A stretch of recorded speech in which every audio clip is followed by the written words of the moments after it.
বাঙালির প্রাণের উৎসব পহেলা বৈশাখ। এ নিয়ে আগ্রহের কোনো কমতি নেই কারো মাঝে। বিশেষ করে সাজানো হয়েছে চারুকলা, প্রস্তুত করা হয়েছে রমনার বটমূল। নিরাপত্তায় কোনো ঘাটতি নেই বলে জানিয়েছে প্রশাসন।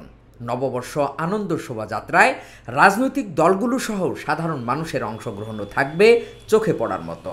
তরুণরা জানান, পহেলা বৈশাখকে ঘিরে উৎসবে মাতবে পুরো দেশ। বাঙালির ঐতিহ্য মানে হচ্ছে বৈচিত্র্য, ঐক্যতা, বৈচিত্র্য, ধর্ম বর্ণ নির্বিশেষে সবাই সমান, কারোর কোনো ভেদাভেদ নাই। এবং এবারের যে মঙ্গল শোভাযাত্রার নামটা চেঞ্জ হয়ে যে আনন্দ শোভাযাত্রা হয়েছে, এটাও বিভিন্ন মুসলমানদের এটা নিয়ে একটা কষ্ট ছিল যে হ্যাঁ এটা চেঞ্জ হওয়া উচিত ছিল। চেঞ্জ হয়ে এখন এটা একটা মানে ধর্ম বর্ণ নির্বিশেষে সবার জন্য একটা ঐক্যতা মানে প্রকাশ করছে। এই জন্যই আমরা আজকেও এসেছি, আজকে চৈত্র সংক্রান্তির জন্য এসেছি, কালকে ইনশাল্লাহ ওই মঙ্গল শোভাযাত্রার জন্য জয়েন করব। এটা আমার হচ্ছে মানে ক্যাম্পাসের স্টুডেন্ট হিসেবে ফার্স্ট টাইম পহেলা বৈশাখ উদযাপন। তো ফ্রেন্ডদের সাথে শাড়ি পরে আসবো, ছবি তুলবো, মজা করব, এইটাই আর কি। আর চারুকলায় তো লাস্ট মিনিটের প্রস্তুতি দেখার জন্য আসছি আজকে। আয়োজকরা জানান, ছায়ানট সহ চারুকলায় শেষ মুহূর্তের প্রস্তুতি চলছে। সকালের আগেই সব প্রস্তুত হবে।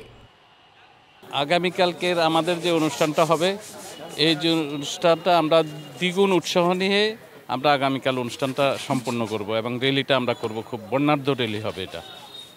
আর আমাদের যেটা এই আগুন দিয়ে পুড়িয়ে দেওয়া হয়েছে, আমরা সেটাকে শক্তিতে রূপান্তর করে আমরা নিজেরা স্বতঃস্ফূর্তভাবে সব ছাত্র, প্রাক্তন ছাত্র এবং যারা এই সমসাময়িক ছাত্র আছে সবাই মিলে, শিক্ষকরা মিলে আমরা কাজটা করতেছি। যত নিরাপত্তা বাহিনী আছে সবাই এখানে আমাদের সাথে এসে যোগাযোগ করছে এবং প্রতিটা সেক্টরে ওরা সিসি ক্যামেরা এবং পুরো এলাকা যে এলাকায় আমরা মুভ করব সব এলাকায় সিসি ক্যামেরা দেওয়া আছে এবং কোনো ধরনের অপ্রীতিকর ঘটনা ঘটবে না বলে আমরা দৃঢ় বিশ্বাস করি। প্রস্তুতি আমাদের শেষ পর্যায়ে, আশা করছি আজকে বিকেলের মধ্যে আমাদের সকল ধরনের প্রস্তুতি শেষ হবে। এবারের আমাদের বিষয়টাকে সাজানো হয়েছেই মানুষের মুক্তির গানগুলো নিয়ে আর কি, মানুষের বিভিন্ন সংগ্রামের যে মুক্তির গানগুলো সেগুলোই। তবে অবশ্যই সেটা রবীন্দ্রনাথ, নজরুল, আমাদের লোকসঙ্গীত, দেশাত্মবোধক গান, এর মধ্যেই বিষয়গুলো সীমাবদ্ধ আছে। র্যাবের পক্ষ থেকে জানানো হয়েছে, পহেলা বৈশাখের অনুষ্ঠান ঘিরে তৎপর থাকবে তারা। বিশৃঙ্খলা দেখলেই ব্যবস্থা নেওয়া হবে। আমরা অন্যান্য আইন শৃঙ্খলা রক্ষাকারী বাহিনীর সাথে সমন্বয় রেখে এবং বিভিন্ন সাংস্কৃতিক গোষ্ঠী এবং জনপ্রতিনিধি, আপামর জনগণ সবার সাথে আমরা সমন্বয় রেখে এই অনুষ্ঠানে যাতে সুষ্ঠুভাবে সুন্দরভাবে করা যায় তার সব রকম ব্যবস্থা আমরা গ্রহণ করেছি। আপনারা জানেন যে ঢাকা শহরে এই অনুষ্ঠান আজকে থেকেই শুরু হতে যাচ্ছে। চৌরাড়ি উদ্যানে একটি ব্যান্ড শো আছে আজকে, কালকে সকাল থেকেই ঢাকা শহরের বিভিন্ন প্রান্তে এই অনুষ্ঠান হবে। তার মূল অনুষ্ঠান থাকবে রমনা বটমূলে।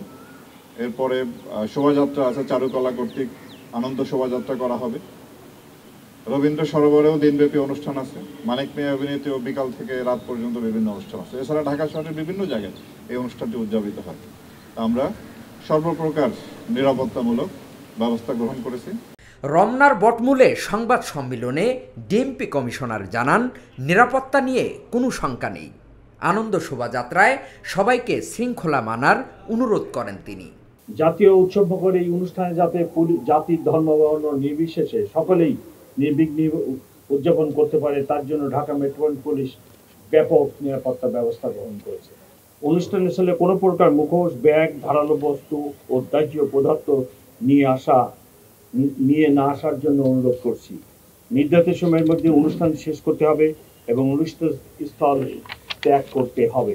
কোনো ধরনের ফানুস, আতশবাজি ফোটানো যাবে না এবং শব্দ দূষণ হয় এরকম কোনো বাঁশি ব্যবহার করা যাবে না। শোভাযাত্রার শুরু থাকবে, হেড থাকবে চারুকলার সামনে এবং টেল ভিসি মহোদয়ের বাংলোর সামনে থাকবে। এখানে বিভিন্ন ধরনের আইটেম থাকবে, আপনারা জানেন প্রতি বছর যেটা হয়।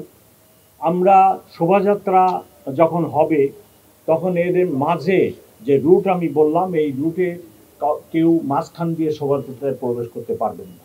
আগামীকাল বাঙালির প্রাণের উৎসব পহেলা বৈশাখ। এ উপলক্ষে প্রস্তুত করা হয়েছে রমনার বটমূল সহ চারুকলা। আইন শৃঙ্খলাও স্বাভাবিক রয়েছে বলে জানিয়েছে পুলিশ। রমনার বটমূল থেকে হাকিম মাহি, ঢাকা জার্নাল।